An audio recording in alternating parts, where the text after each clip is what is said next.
everyone. Magandang araw sa lahat. It's another weekend, no? And another chance to spread the word of God. So, our topic for today, guys, is the continuation in Matthew 13, verse 24 to 30. It's about the parable of the wheat and the weeds. So, before that, let's start with the book of Psalm. No?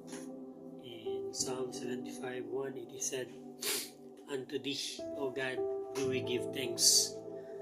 Unto thee do we give thanks, for that thy name is near, thy wondrous works declare." And in 1 Samuel 15:22, it is said, "And Samuel said, had the Lord as great delight in burnt offerings and sacrifices as in obeying the voice of the Lord?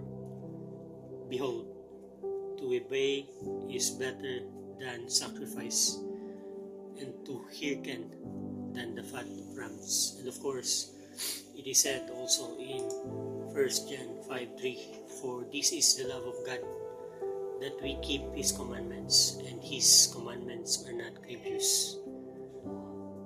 Commandment is to love one another. Ito daw yung ebidensya, no? If we believe, not only to believe, but to put our faith, no, in God by doing His commandment.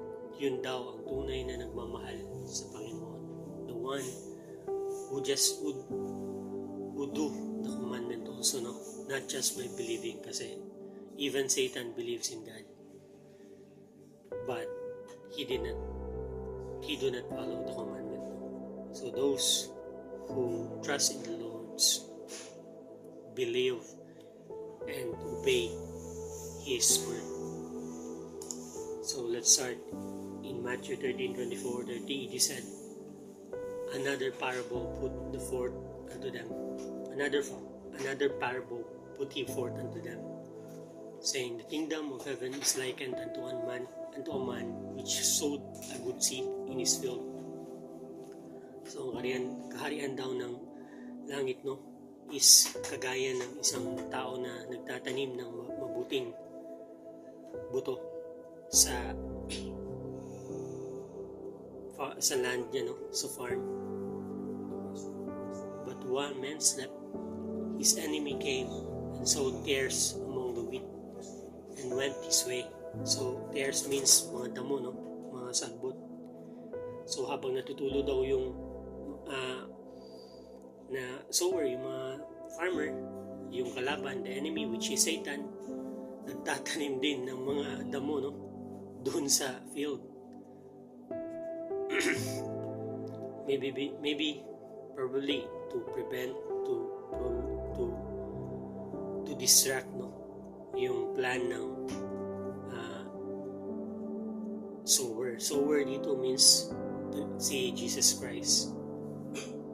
So, and the seed is us, those who put their trust in God, who believes and obey the Lord Jesus Christ. Not everyone who believes is the children of God. Those who truly believes and obey the word, no, as it is stated in Matthew 7:21-23. "Not everyone that said unto me, Lord, Lord," sinto. You cannot say Lord if hindi ka naniniwala, "shall enter into the kingdom of heaven, but he that doeth the will of my Father which is in heaven. Many will say unto me in that day," maraming magsasabi sa akin sa araw na yun, no, "Lord, Lord, Panginoon ko, have we not prophesied in thy name? And in thy name have cast out devils?" So, pwede ka bang mag-cast out devils in thy name kung iba yung paniniwala mo? "And in thy name done many wonderful works.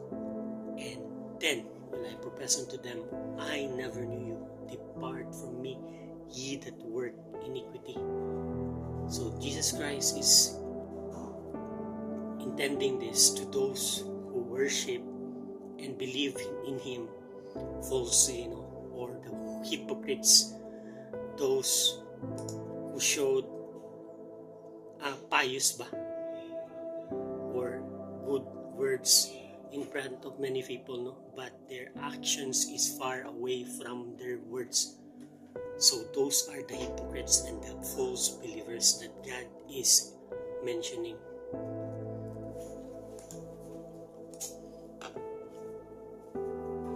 In verse 26, but when the blades was sprung up and brought forth fruit, then appeared the tares also. So tumubo din, no? When the blade, nung nag-start nang tumubo yung good seed, and also yung tares, appeared also yung damo. Tumubo din, no? So the servant said in verse 27, the householder came and said unto him, Sir, didst not thou sow good seed in the field? Hindi ba nagtanim ka ng mabuting buto sa land mo, sa field mo? From whence then had it tares? Bakit may mga damo? And the master said, he said unto them, an enemy hath done this. The servant said unto him, will thou then that we go and gather them up? So, utusan mo ba kami na bunutin yung mga damo and to gather it? But he said, nay, lest while you gather up the tares, ye root up also the wheat with them. So, ang sabi ng Panginoon, nay, no, hindi. Kasi while you gather up, pag binubunot mo yung mga damo, while the good seed, no, o yung palay is young, you might pull up or disrupt to roots. So, magkakaroon ng delay sa mabuting paglago ng halaman ng good seed. In the last verse, in verse 30, it is said, let both grow together until the harvest. Hayaan niyo munang lumaki, no, hanggang sa harvest. And in the time of the harvest, I will say to the reapers, gather ye together first the tares and bind them. So yung tares are those who do not believe, and those who believe falsely, no, or hypocritically. Bind them, itali mo sila in bundles, and to burn them. Gather the wheat into my barn. The barn means the kingdom of heaven with our Lord God and Savior Jesus Christ. So, the field means us, no? The field means the world, no? And the sower, the Son of Man, Jesus Christ. The good seed is the true believers, the Son of the kingdom. The enemy is the devil. The weeds means deceptive, false followers, evildoers, the son of the evil one. And the harvest, the end of the world and judgment, no? And the reapers are the angels. So, in Isaiah 56, 6-7, it is said, seek ye the Lord while he may be found.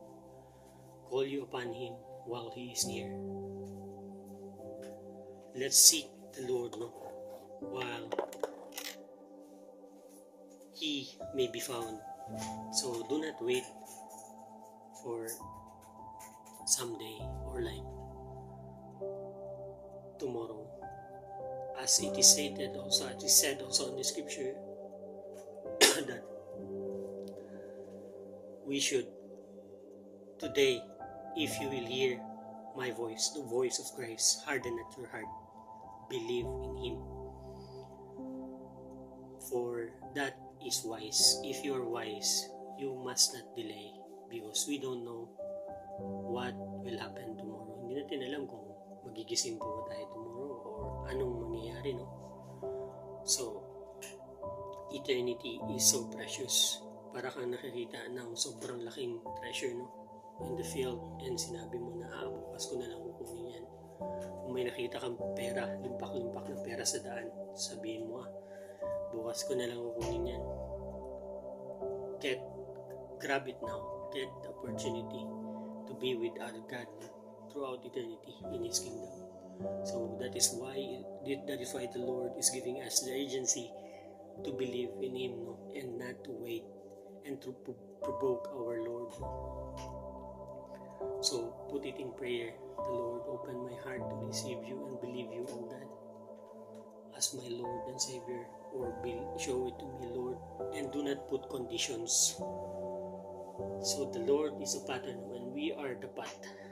Walang mga pot and clays na nagsasabi sa potter na, Potter, bakit mo ako ginawang baso? Potter, bakit mo ako ginawang jar?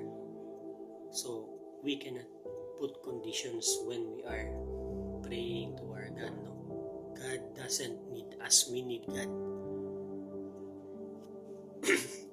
So we must be humble, meekness, and accept our iniquities, no, our sins in our life, no, and to repent and to ask for forgiveness genuinely, not to put conditions or God expecting that God, dito na yung mabuti mong anak, sige na, napilitan na ako, sige na nga, parang ganun ba, parang ang laki-laki mong kuan ba, alam mo yun, tampa importante ba, to put so much value, no, sa sarili mo. Without God, you are nothing, we are nothing. So everything is His, even our life, no.